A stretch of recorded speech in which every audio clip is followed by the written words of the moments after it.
बच्चों, आज हम सीखेंगे संस्कृत में 1 से 10 तक गिनती। अगर आपको 1 से 10 तक संख्यावाची शब्दों का प्रयोग करने आ गया तो आप बाकी आराम से कर लेंगे। संस्कृत में 3 लिंग होते हैं, पुल्लिंग, स्त्रीलिंग, नपुंसकलिंग। तो गिनती भी तीनों लिंगों में चलती है। 4 तक की गिनती ही तीनों लिंगों में अलग अलग चलती है।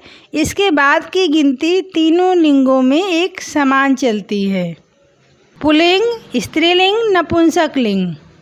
1 को पुल्लिंग में एकः, स्त्रीलिंग में कहेंगे एका और नपुंसकलिंग में एकम। इसी प्रकार 2 को द्वौ, स्त्रीलिंग में द्वे, नपुंसकलिंग में द्वे। 3 को पुल्लिंग में त्रयः, स्त्रीलिंग में तिस्रः, नपुंसकलिंग में त्रीणि। इसी प्रकार 4 को पुल्लिंग में कहेंगे चत्वारः, स्त्रीलिंग में चतस्रः, नपुंसकलिंग में चत्वारि। इसके बाद की गिनती तीनों लिंगों में एक समान चलती है। जैसे पुल्लिंग में पंच, स्त्रीलिंग में पंच और नपुंसकलिंग में पंच। इसी तरीके से 6 को कहेंगे षट्, षट्, नपुंसकलिंग में षट्। इसी प्रकार 7 को पुल्लिंग में सप्त, स्त्रीलिंग में सप्त और नपुंसकलिंग में भी सप्त। 8 को अष्ट, अष्ट, अष्ट। 9, नव, नव। इसी प्रकार 10 को भी पुल्लिंग में 10, स्त्रीलिंग में 10 और नपुंसकलिंग में भी 10 कहेंगे। एकः, द्वौ, त्रयः, चत्वारः, स्त्रीलिंग एका, द्वे, तिस्रः, चतस्रः, नपुंसकलिंग एकम, द्वे, त्रीणि, चत्वारि। इसके बाद की गिनती तीनों लिंगों में एक समान चलती है। पंच, षट्, सप्त, अष्ट, नव, 10। आइए देखते हैं संख्यावाची शब्दों को हम संस्कृत में प्रयोग कैसे करते हैं।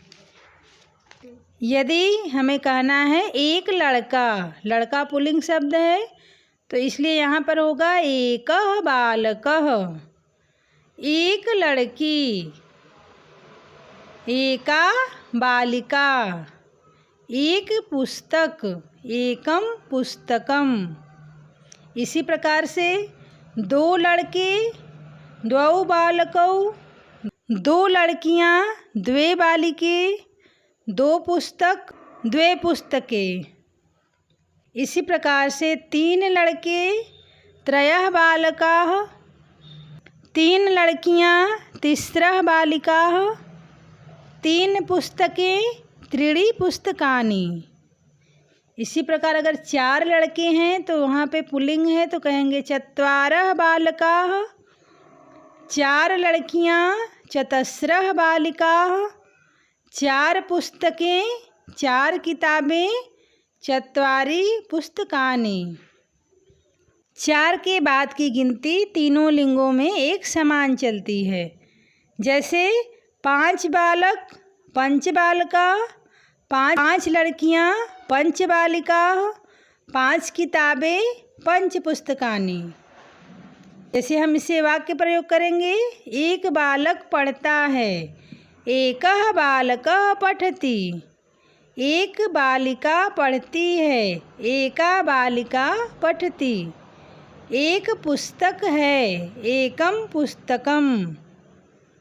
3 बालिकाएं पढ़ेंगी तो वहाँ पे हम प्रयोग करेंगे तिस्रः बालिका पठन्ति। अगर 4 फल हैं तो लिखेंगे चत्वारि फलानि सन्ति।